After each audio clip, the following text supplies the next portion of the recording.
Hello बच्चों, let's start the question. 1 gram atom of nitrogen present.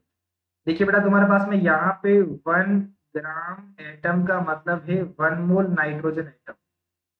1 mole nitrogen की बात हो तो ये किस में प्रेजेंट है, ये आपको पूछा जा रहा है। सबसे फर्स्ट लिखा है 6.02 10 की पावर 23 N2 मॉलिक्यूल्स। तो यहाँ पे यदि तुम बेटा मोल्स कैलकुलेट करोगे तो molecules divide by Avogadro number मैं लिख दूंगा। ये मैंने एवोगैड्रो नंबर यहाँ पे लिखा बेटा, कितना, Na। कैंसिल हो गया, तुम्हारे पास में 1 मोल आ गया। तो 1 मोल तुम्हारे पास में यहाँ पे 1 मोल तुम्हारे पास में नाइट्रोजन है, N2 है। तो यदि तुम्हारे पास में मोल्स ऑफ N पूछा गया तो ये बेटा यहाँ पे डबल हो जाएगा। तो ये इसे मैच नहीं कर रहा है फर्स्ट वाले से। तो सेकेंड वाला देखिए, तुम्हारे पास में 22.4 लीटर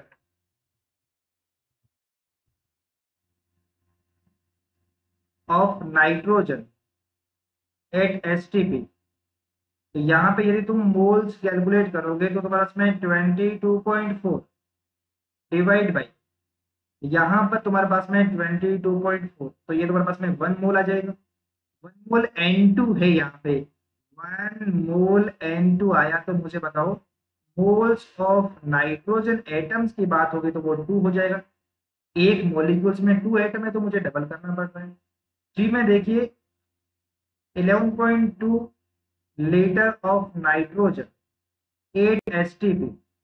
तो यहाँ पे यदि मैं मोल्स कैलकुलेट करूंगा तो 11.2 डिवाइड बाई 22.4, तो यहाँ पे हाफ मोल N2 आएगा बेटा।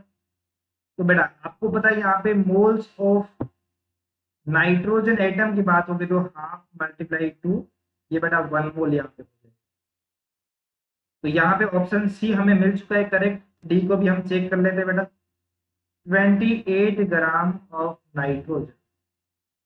तो यहाँ पे मोल्स कैलकुलेट करेंगे बेटा, तो 28 डिवाइड बाई 28 1 हो गया। 1 मोल आपके पास में N2 आ रहा है, तो मोल्स ऑफ N कितना हो जाएगा बेटा, यहाँ पे 2 हो जाएगा। Option C is correct answer. I hope this answered your question. Thank you so much.